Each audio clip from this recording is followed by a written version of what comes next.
Επιθεωρητής Σαΐδης. Εντός Σαΐδη. Τρελή βόλτα με το αερόπλιο.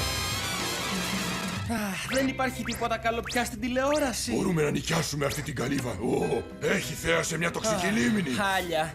Ηφαιστειογενές νησί με ακτίνες θανάτου. Σατανικό κάστρο με θάλαμο βασανιστήριων. Χάλια.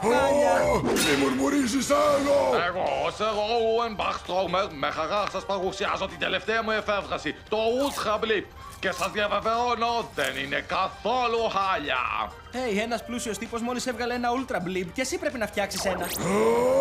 Δεν έχω κάνει διακοπές σε αερόπλιο από τη Γερμανία. Τελείωσε! Φέρε μου το αερόπλιο! Γιατί αυτό το αερόπλιο μπορείς να φτιάξεις ένα τέτοιο σε μια μέρα. Σοβαρά, απλά φέρε... Σταμάτα! Είστε καλός μαθητής, τρελόγατε. Καλά, θα σου φέρω το ανόητο αερόπλιο. Σταμάτα!